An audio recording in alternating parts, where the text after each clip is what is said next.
memanfaatkan saat senggang dengan menjelajah keindahan alam Indonesia.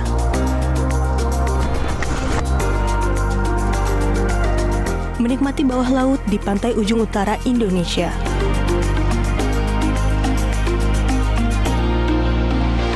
Ke Jawa Tengah berkeliling desa dengan panen hasil buminya.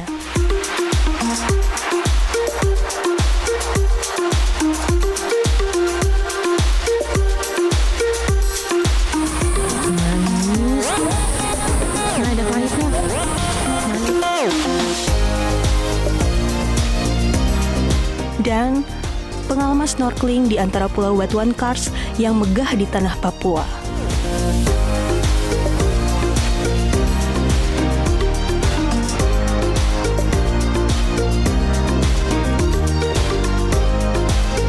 Tertuang lengkap dalam Journey Way to Explore.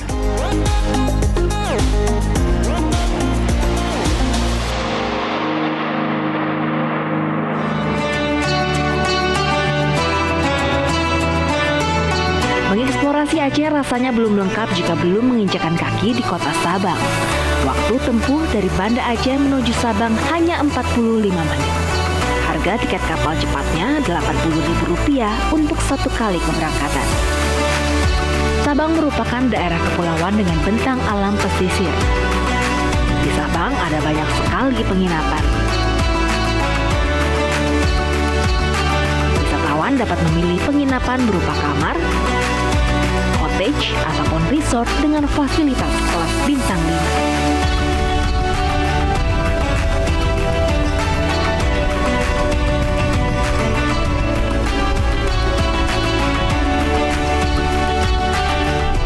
Sabang menjadi destinasi populer kalau ke Aceh untuk menikmati keindahan alam bawah laut. Ada banyak sekali spot diving di sini yang saya sudah dengar dari dulu dan akhirnya saya ada di sini. Penasaran banget untuk segera diving.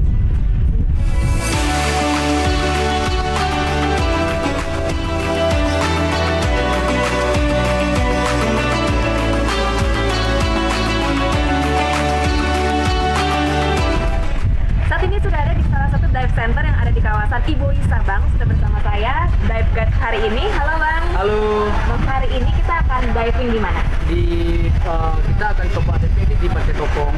Supaya bagus lah di situ. Kedalaman berapa meter? Kedalaman kita bisa dari 18 sampai 30 meter. Untuk dive kedua nanti? Kita coba di Vulcano. Itu paling easy, mudah kita untuk diving karena itu dalamnya cuma 12 meter.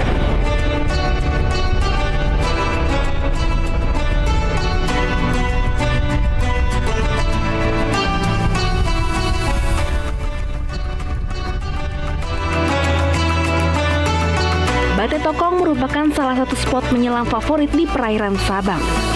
Ternyata keindahan alam bawah laut Indonesia bagian barat tidak kalah dengan Indonesia bagian timur. Di sini saya menjumpai banyak sekali jenis ikan, mulai dari ikan-ikan kecil hingga yang berukuran besar. Untuk menyelam di Bate Tokong, penyelam harus memperhatikan kondisi arus. Karena perairan ini memiliki arus yang kuat dan berombak di permukaan pada waktu-waktu tertentu. Tak heran perairan ini terdapat banyak sekali ikan karena kondisinya berarus. Selain ikan, spot penyelaman Bate Tokong juga didominasi sea fan. Sea fan merupakan terumbu karang kategori soft coral yang bentuknya menyerupai kipas. Sea fan yang saya jumpai ini memiliki ukuran yang bervariasi. Banyak diantaranya yang berukuran sangat besar, bahkan lebih besar dari tinggi badan saya. Wow! Usia sea fan besar ini diperkirakan lebih dari 50 tahun. Bayangkan, jika sea fan ini rusak, butuh berapa lama lagi agar dia bisa tumbuh sebesar ini. Oleh karena itu, harus kita jaga bersama ya. Lokasi penyelaman kedua ialah underwater volcano. Bila tempat penyelaman lainnya menawarkan pesona alam bawah laut berupa pemandangan biota dan terumbu karang yang cantik, berbeda dengan spot yang satu ini. Di sini penyelam hanya akan melihat dasar pasir, tapi dihiasi gelembung. Gelembung-gelembung ini muncul akibat uap panas dari kawah gunung api di bawah laut. Sungguh pemandangan yang luar biasa. Lokasi penyelaman underwater volcano ini berada di kedalaman 6 hingga 8 meter. Sesekali saya menjumpai beberapa jenis ikan yang terlihat di sekitar lokasi. Salah satunya pufferfish atau ikan buntal. Suhu perairan laut di sekitar area penyelaman ini cukup hangat, khususnya jika berada dekat dengan lubang gelembung. Beberapa bagian pasir pun terasa hangat. Sesekali saya dapat mencium bau belerang, menandakan gunung berapi bawah laut ini masih aktif. Penyelaman ini dianggap bisa memberikan terapi relaksasi tersendiri loh. Penyelam bisa menghangatkan diri seolah berendam di perairan air hangat.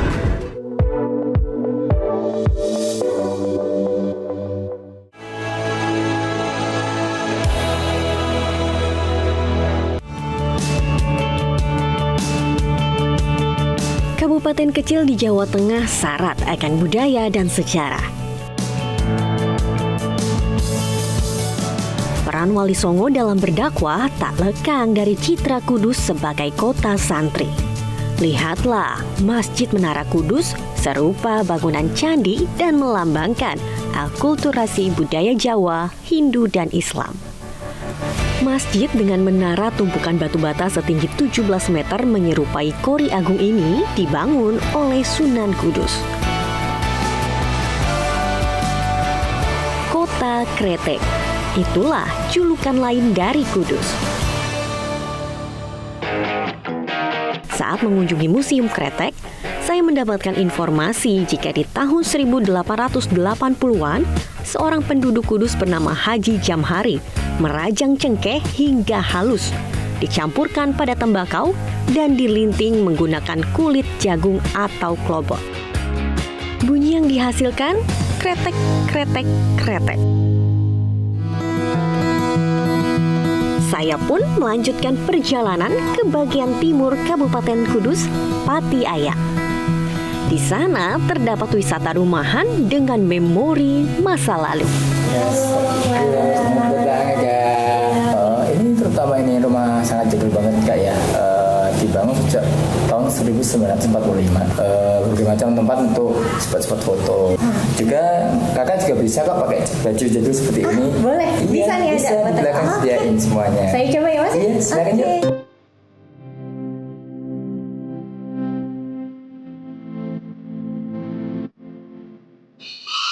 Aku ganti baju dulu ya, jangan kemana-mana.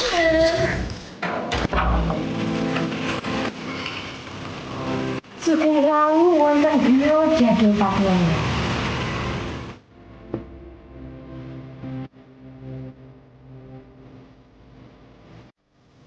Terdapat satu spot foto yang mencerminkan kegiatan wanita zaman dahulu.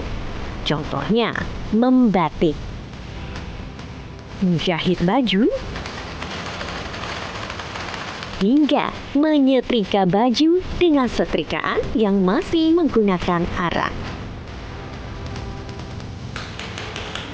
Di bagian rumah lainnya pun saya menemukan radio dan televisi Tempo dulu.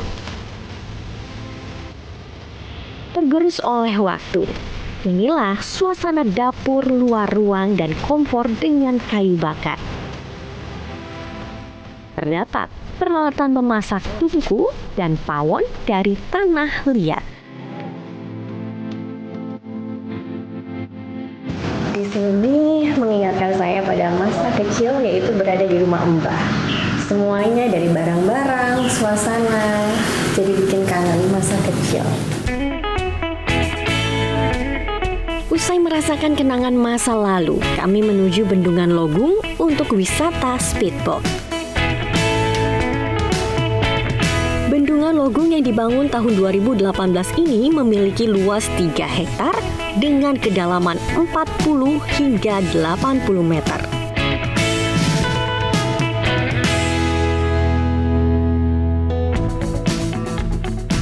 Menutup hari di Bendungan Logung sangat sempurna. Airnya begitu bersih, tidak ada sampah, udaranya sejuk, pemandangannya ada bukit, ada gunung. Tadi pun sudah mencoba baju zaman dahulu.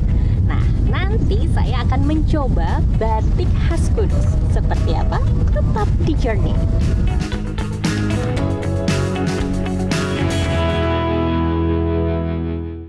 Tak Tak jauh dari pusat kota Kabupaten Kudus terdapat lokasi wisata hutan pinus di lereng Pegunungan Muria. Ragam kegiatan luar ruang ditawarkan di tempat yang ramah anak ini. Salah satu yang saya coba ialah ATV.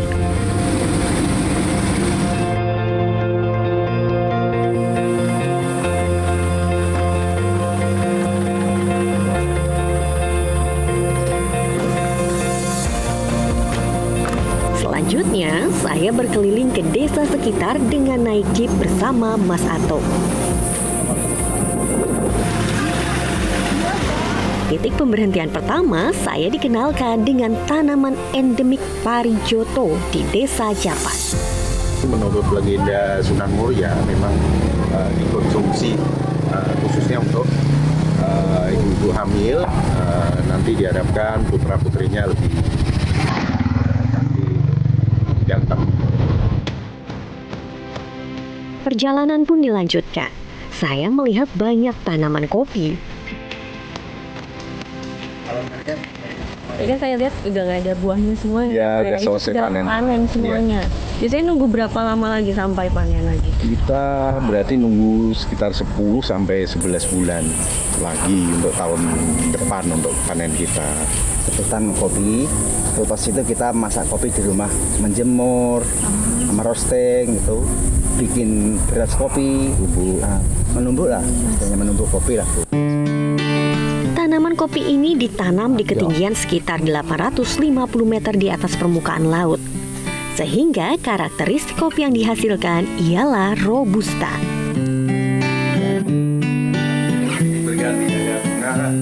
Tak hanya kopi saja, hasil alam lainnya ialah jeruk pamelo.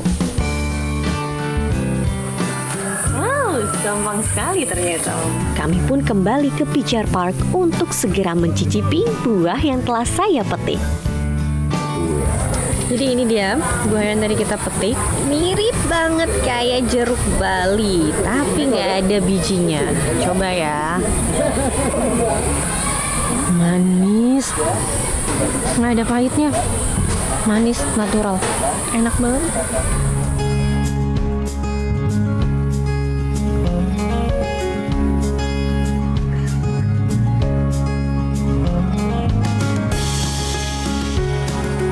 Berjalan di pinggir hutan beralaskan kayu dengan pemandangan yang indah, membawa raga terenyuh dengan udara yang sejuk.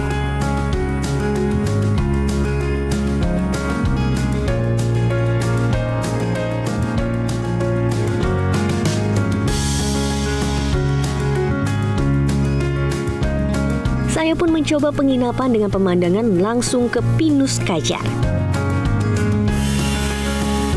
Penginapannya begitu luas.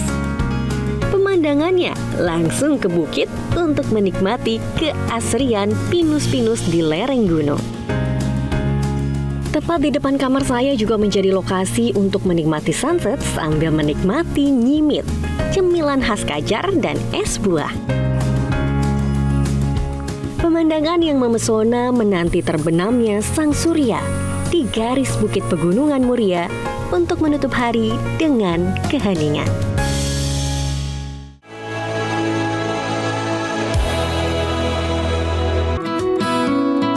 Inilah surga lainnya di tanah Papua. Kaimana, kabupaten di Papua Barat ini menyimpan pesona yang tak kalah memukau. Berada di bagian leher burung Pulau Papua, Kaimana menyajikan keelokan laut Arafuru, pohon-pohon kelapa, mangrove, hingga pantai pasir putih yang eksotis. Salah satunya Pantai Simora yang tak jauh dari Bandara Utaro.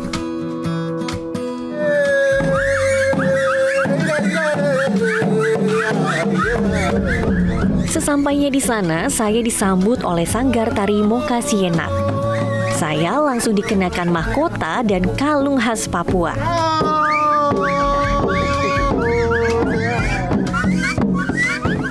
Bergandengan tangan dengan mama-mama, saya ikut sedikit berjalan dengan kaki yang mengikuti irama tifa, alat musik tradisional Papua. Riva ini terbuat dari kayu dan kulit biawak loh, travelers. Tarian dan lagu yang disenandungkan bernama Ronevite. Tanah Papua, surga dunia wisata dan keindahan ciptaan Tuhan. Satu lagi yang tersembunyi dari Papua Barat, yaitu Teluk Triton. Untuk menuju ke Teluk Triton, travelers dapat menyewa kapal dari Pelabuhan Kaimana dengan durasi 1-3 jam, tergantung jenis kapal yang digunakan. Sesampainya di Teluk Triton, travelers bisa memilih bermalam di resort yang tak jauh dari bibir pantai dan pasir putih. Suasana hening, deburan ombak, dan angin laut dapat Anda rasakan di sini. Teluk Triton memiliki kekayaan biota laut. Contohnya saja, hiu paus atau whale shark. Jadi, aktivitas pertama yang saya lakukan adalah mencari whale shark. Hewan ini biasanya berada di dekat bagan nelayan karena terdapat ikan-ikan kecil sebagai makanannya. Kapalku pun mencoba merapat ke bagan-bagan yang ada di tengah laut. Namun saya kurang beruntung nih travelers. Kata nelayan, sudah beberapa hari ini mereka tak pernah melihat hiu paus. Sampai saat ini telah teridentifikasi sebanyak 97 individu hiu paus di Kaimana yang berukuran antara 3 hingga 7 meter. Akhirnya kami mencoba mencari tempat yang menarik untuk menikmati udara yang sejuk dan bebas polusi ini.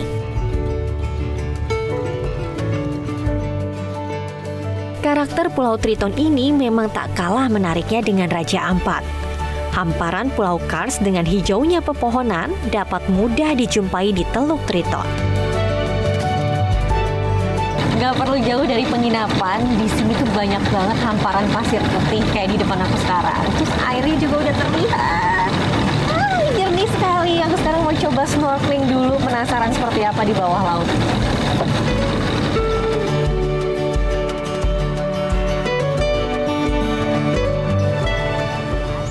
Saya pun menemukan lokasi yang menarik nih travelers untuk sedikit merasakan air laut dengan snorkeling. Kondisi air sedang surut sehingga kedalaman hanya sekitar 3 meter saja. Snorkeling kali ini aku ditemani oleh Pak William dan Pak Yusuf. Visibility terbilang bagus dengan kondisi air berwarna hijau toska. Namun memang untuk karang dan ikan-ikan terbilang jarang nih travelers. Namun tetap saja saya melihat ikan-ikan kecil yang sedang berenang bebas. Nah, ternyata terdapat anemon laut nih travelers. Anemon laut ini juga selalu berdampingan dengan ikan Nemo atau ikan badut. Akhirnya selesai juga snorkelingnya ya Pak William ya. Pak William, ini kan kita berada di dekat bibir pantai ya. Bibir pantai, ya. Nah, sebenarnya paling bagus spotnya tuh seperti apa sih kalau di Kaimana, Pak? Kalau di Kaimana sendiri, spot yang paling terkenal itu soft coralnya. Soft coral. Kalau tadi apa Pak yang kita temuin? Yang tadi yang kita temui ini lebih banyak di hard coralnya. Hard coralnya. Ya. Untuk soft coralnya kita bisa sekitar setengah jaman dari sini. Setengah jam dari setengah sini? jam dari sini. Posisinya di tengah atau di pinggir? Di pinggir juga. Oh, pinggir juga. Kita bisa temukan soft coral itu di kedalaman 1 sampai dengan 28-30 meter bisa ketemu. Tapi kalau misalnya yang masih pemula gitu Pak, dengan kedalaman sekitar 3 meter aja sudah bisa menemukan? Bisa ketemu, bisa dapat soft coralnya. Teluk Triton ternyata juga menyimpan jejak peninggalan prasejarah, yaitu berupa lukisan primitif. Lukisan-lukisan berwarna merah bata tersebut tergambar di dinding-dinding kars yang berada pada ketinggian 5-25 meter di atas permukaan laut. Penggambarannya berupa ikan, manusia, kadal, dan telapak tangan.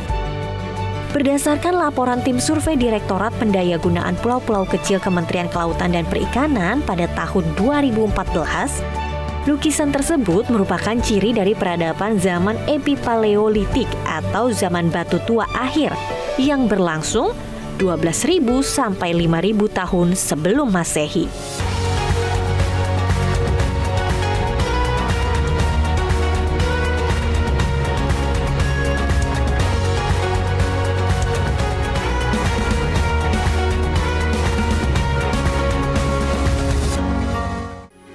Metro TV.